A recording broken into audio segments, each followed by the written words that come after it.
Operation जंगल safari वाले लोग जब जवाबी फायरिंग करने लगे, लीमा की राइफल गोलियां बरसाने लगी और बाकी टीम आड़ लेने की कोशिश करने लगी। अंधेरे की वजह से पीछे वाले लोग गोली भी नहीं चला सकते। उन्हें यह भी पता नहीं था कि सामने उनके अपने आदमी थे। लीमा ने अंदाज़ा लगाया कि आतंकियों ने अपनी जगह बदल ली थी और उसने छिपने के ठिकाने से जंगल में चले गए। अदृश्य दुश्मन हर कुछ मिनट के बाद फायर कर रहे थे। वो मरने से ज़्यादा उस हिस्से को अपने कब्जे में रखने की कोशिश में थे। दुश्मनों की गोलीबारी ज़्यादा थी, जिसने लीमा और उसकी टीम को दबा दिया।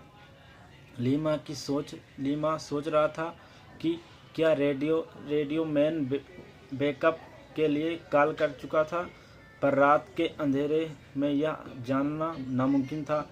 लीमा ने अपने आसपास को देखा, कुछ नहीं था। बस वह भोर होने का इंतज़ार कर सकता था।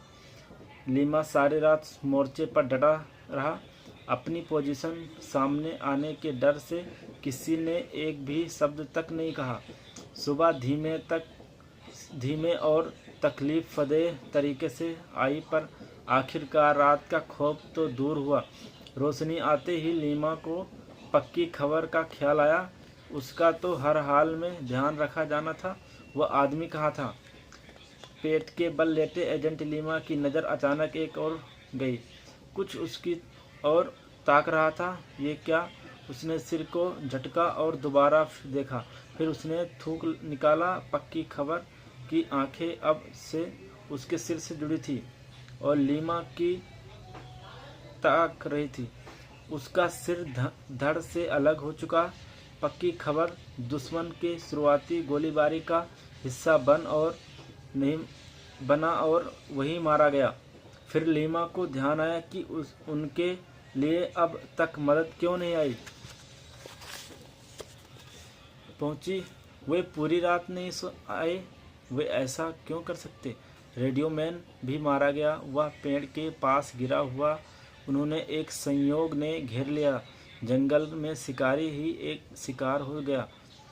सुबह की रोशनी से उन्हें थोड़ा सुकून मिला। अधिकतर आतंकियों गांव की ओर निकल गए, पर उनमें से एक बुरी तरह से घायल था और उसे वहीं छोड़ दिया। लीमा और उसकी टीम ने उसे घेर लिया। पूर्वोत्तर के घने जंगलों में संघर्ष का एक दृश्य सामने आया। लीमा और उसकी टीम उस उग्रवादी की ओर बढ़े जो पक्की खबर की मौत के जिम्मेदार था। वह आदमी घायल और पूरी तरह से घरा हुआ। पास ही M16 राइफल रखी थी, वह हथियार जो दुनिया भर के संघर्षों में इस्तेमाल होने वाली भरोसेमंद बंदूक मानी जाती थी। M16 gas operated air cooled हथियार का जो M6x45 mm कारतूस दागता था।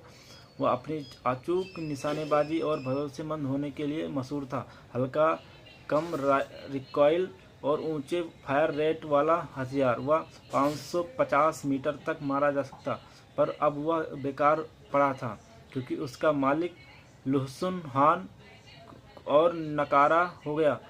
वह आतंकी देहाती कपड़ों और काम चलाऊ छलावर बनियान कैम्पलाज वेस्ट में था।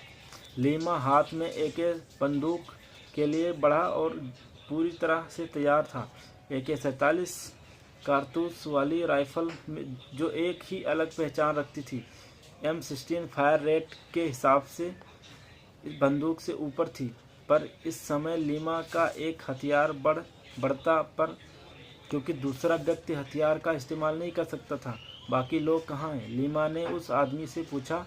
उग्रवादी की करा और लीमा को सख्त आवाज़ एक साथ सुनाई देते रहे। उसने हार नहीं मानी। लीमा बार बार अपनी बात दोहराता रहा और उस पर और कोई उत्तर नहीं आया। आतंकी के मुंह में खून आ रहा। उसने लीमा की बात सुनने से इनकार किया और अपनी राइफल की ओर जाने की कोशिश करने लगा। उसकी हलचल धीमी और दर्दनाक थी। लीमा ने यह देखते ही अपनी बंदूक से एक फायर किया और आतंकी के घाव को दर्द पूरी तरह मिटा दिया। एक पल ही उनको आतंकी का कष्ट दूर हो गया। बाकी सारी यूनिट चुपचाप देखती रह गई। लीमा ने रेडियो मैन की तलाश के पास आर्मी ग्रेट बाकी टाकी उठा कर सीधा कर्नल शुभराज के संपर्क किया। बाकी टाकी खड़खड़ाहट के बीच लीमा की आवाज़ गूंजी, सर पक्की खबर मारा गया। उसने कहा, मैं दोहराता हूँ, पक्की खबर मारा गया। कर्नल शुभराज का जवाब तत्काल आया, सुरक्षित चैनल पर हल्की बदबूदाहट, समझ गया। लीमा, मदद भेजी गई, कार्डन और सर्च ऑपरेशन जारी रखो, हम इनका सफाया कर देंगे। कुछ ही देर बाद सेना के ट्रक आ गए जो उनके मिशन के अगले चरण की निशानी थी। लीमा ने अपनी टीम में व्यवस्थित तरीके से सप्लाई बांटी। आतंकी अपने पीछे निशान छोड़ गए और लीमा उनका ही पीछा करने लगा। मिलिट्री ग्रेड कपास और विस्तृत नक्शा के उनके लिए अनिवार्य टूल होने वाले ये काम ठेका और राकेश को दिया। उनका मकसद साफ था, गांव के बीच घुसना, आतंकियों को खत्म कर देना और पूर्वोत्तर से सेना के लिए जीत हासिल करना। जंगलों के बीच लीमा और उसकी यूनिट चौकसी की और जरूरी मिशन के बीच संतुलन सोचते हुए जंगल अपने आप